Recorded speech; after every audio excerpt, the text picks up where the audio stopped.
সম্মানিত প্রধান অতিথি, বরিশাল বিভাগের কৃতি সন্তান, পটুয়াখালী জেলার উন্নয়নের উপকার, সাবেক সফল সমস্ত মঞ্চমন্ত্রী, পটুয়াখালী বিজ্ঞান ও প্রযুক্তি বিশ্ববিদ্যালয়ের প্রতিষ্ঠাতা, আমাদের পটুয়াখালী 1 আসনের অভিভাবক আওতার হোসেন চৌধুরী স্যার, উপস্থিত আছেন বাংলাদেশ জাতীয়তাবাদী দল বিএনপির সাবেক সাধারণ সম্পাদক মাকসুদ আহমেদ বাইজিদ ভাই, আর উপস্থিত আছেন বিশিষ্ট আইনজীবী অ্যাডভোকেট, উপস্থিত আছেন স্বেচ্ছাসেবক দল যুবদল পাতিদল কৃষক দলের সম্মানিত প্রতিনিধিবৃন্দ। আজকে আমরা যেখানে আছি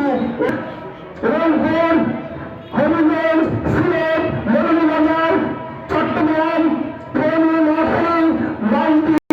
দলের চেয়ারপারসন আফরোজের নেত্রী, গণতন্ত্রের মা বেগম খালেদা জিয়ার আশু রোগ মুক্তি কামনায় আজকের এই শ্রীরামপুর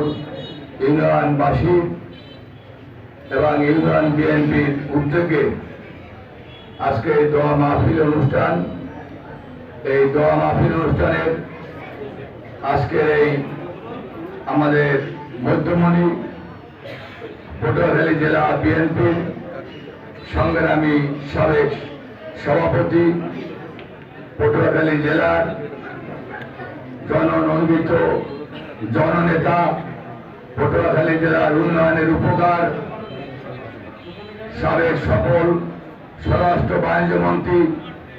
বাংলাদেশ জাতীয়তাবাদী দল কেন্দ্রীয় কমিটির অন্যতম ভাইস চেয়ারম্যান,